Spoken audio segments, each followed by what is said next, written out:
This is the Natanz nuclear facility in Iran, the site of a 2010 operation that bridged the gap between code and concrete.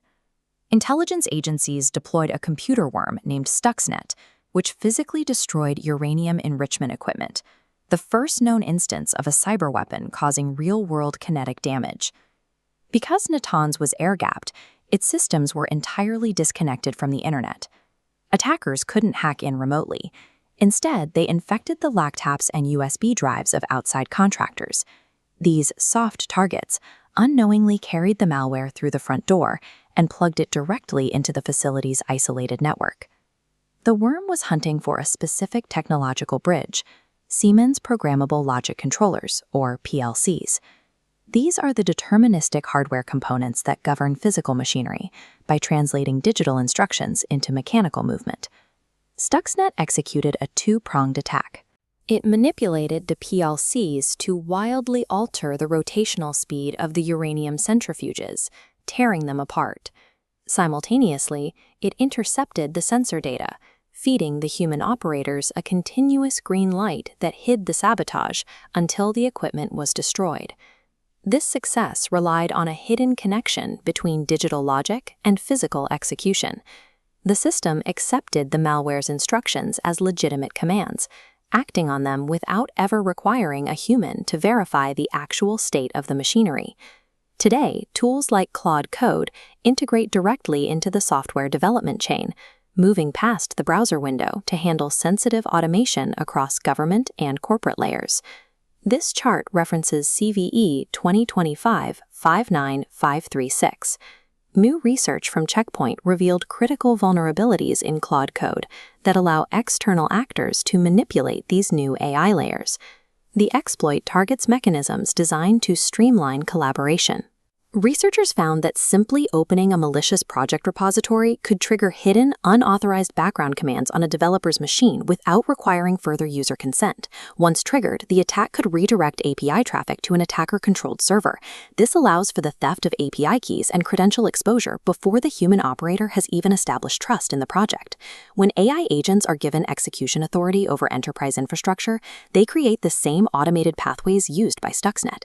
If the system treats machine instructions as direct commands, it provides a route for large-scale sabotage. While high-risk AI incidents are often attributed to models going rogue, these are human systems engineering failures. The danger isn't that models develop malicious intent, but that we are building architectures with massive authorization flaws. This diagram shows the structural risk. Large language models are probabilistic, designed to guess patterns and fill data gaps, a process called confabulation. Directly connecting that guessing engine to deterministic systems like financial ledgers or industrial controls allows those guesses to become unauthorized actions. This specification for Mothership OS defines a different approach. It relies on a governance stack that decouples machine opinion from system execution. Under the input-downgrade rule, every prompt and AI-generated output is treated as non-binding evidence. It is a professional opinion, not a permission.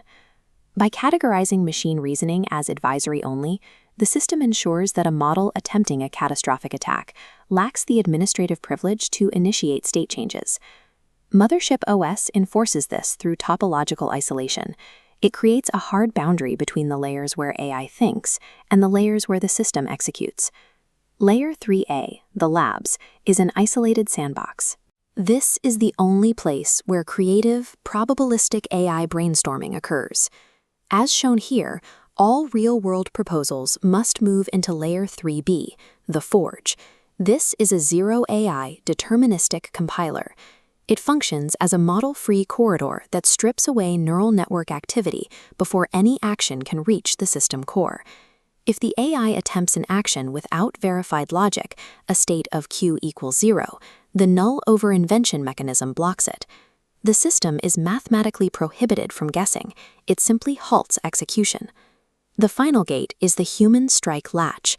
No database can be mutated, and no ledger can be rewritten without explicit, authenticated human interaction. This multi-tiered barrier ensures that any anomaly in model reasoning is isolated before it can reach the system core.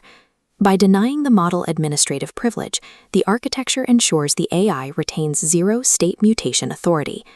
Let's revisit the Stuxnet scenario inside this architecture. An infected contractor connects their device to a facility running Mothership OS.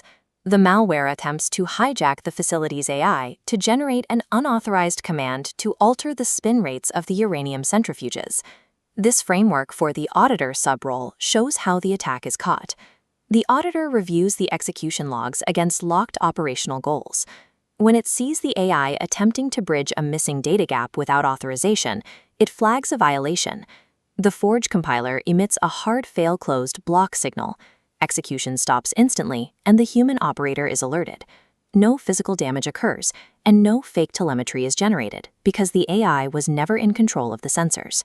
As this matrix illustrates, Mothership OS moves AI safety out of the realm of behavior and into the realm of architecture.